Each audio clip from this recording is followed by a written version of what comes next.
So Dan, you're on the show quite a bit. You come out and you give explanations during certain stories. People have questions, they call in, they write in, and we want to try to clarify some things today with you out here. So why don't you walk us through step by step what happens when one of the guests walks into your polygraph room? Sure, Steve. So a guest comes into the polygraph room. I'll have them sign an authorization for me to test them. I'll then do a medical history, a little bit of background with them, as well as a history of what drugs they may or may not have used, because I have to adjust the polygraph instrument for that particular person, because it is a physiological test. Right. Next, I'll review the issue with them, the story that's sent to me by the producers. I'll let them tell me their side of the story, and then I'll review each question in the polygraph with them to make sure that the question is fair and accurate. If it's not, we change the question to make it fair to the examinee. And here's a thing that's been coming up lately. Why is it that a guest fails the whole test if they fail one question? Good question. So there's different types of tests. That particular test that we're talking about is the single issue test. The single issue test is really where I test one thing. Did you do it? Which is the way a polygraph really is meant to be. So we're talking about, let's say, theft. So I'm going to ask the examinee, did you take any of the missing $500 from your brother's drawer?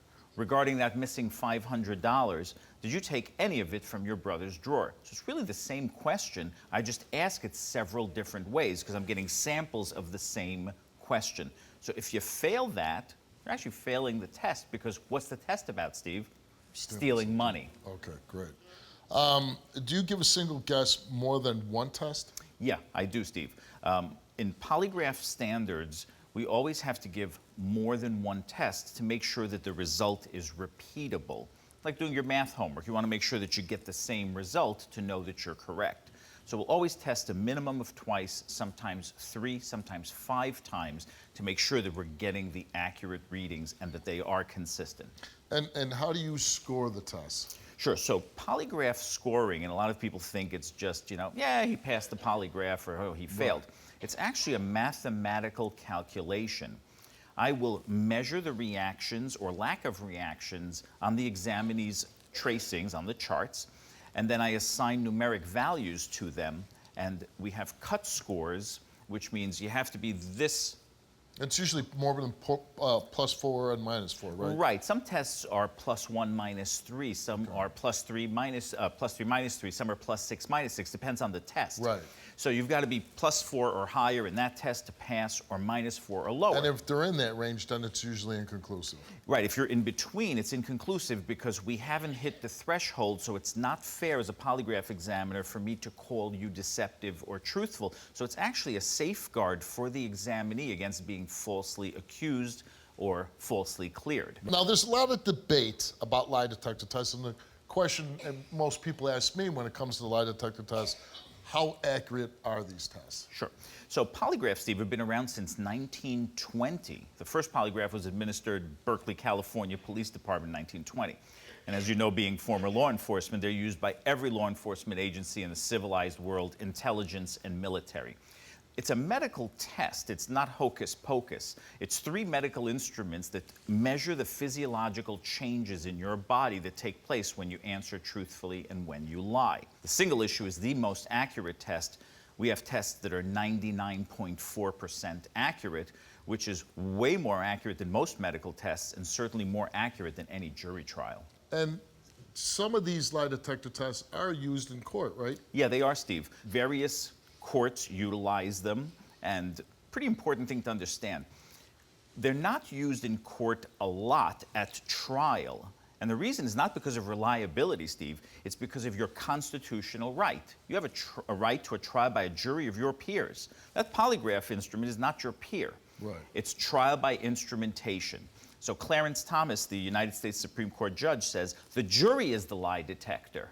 You don't look like a thief, you don't sound like a thief, they don't have your DNA like they do on CSI, you're not a thief. So if I come in and say, ladies and gentlemen of the jury, Steve failed a polygraph for stealing the money, where does the jury go? He's guilty.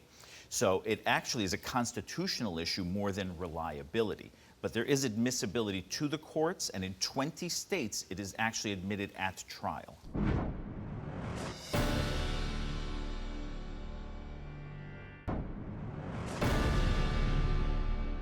I want to do this more for the audience watching at home and make sure they really understand why we do these tests, how they're conducted. But since we are covering this right now, if anybody in the audience has a question about lie detector tests, now would be a good time to ask it if you do have a question. Hello.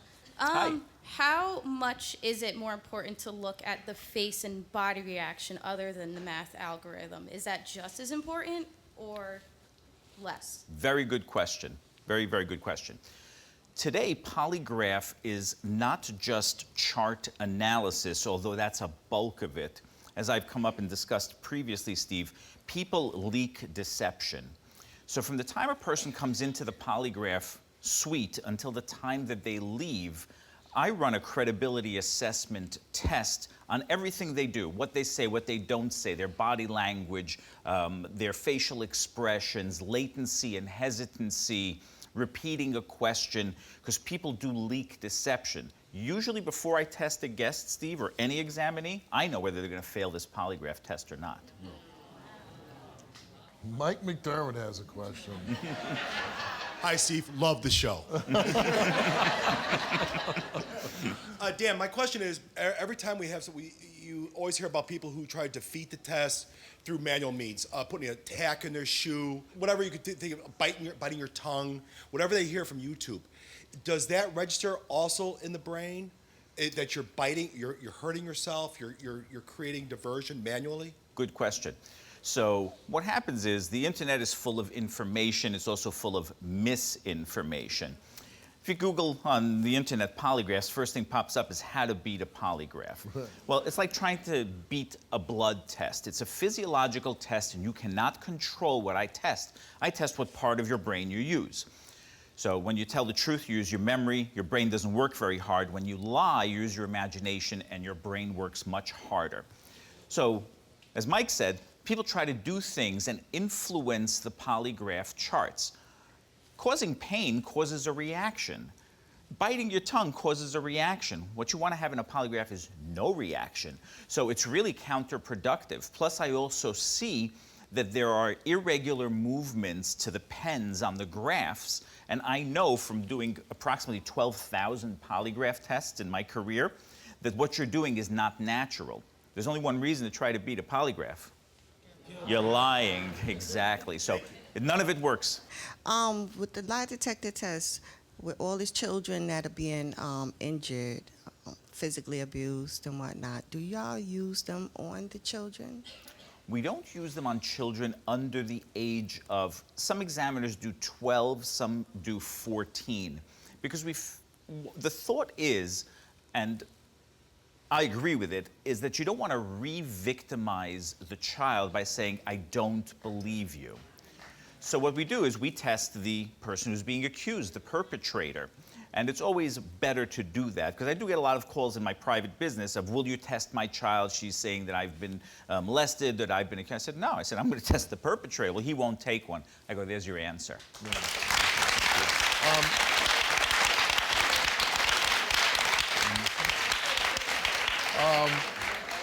I really want to thank Dan. Dan's been with the show ever since we moved out here from Chicago to Connecticut.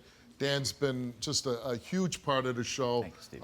You've been wonderful, and hopefully we'll continue this for many, many, many years. Look forward to it. Thank you so much, Steve. Thank you.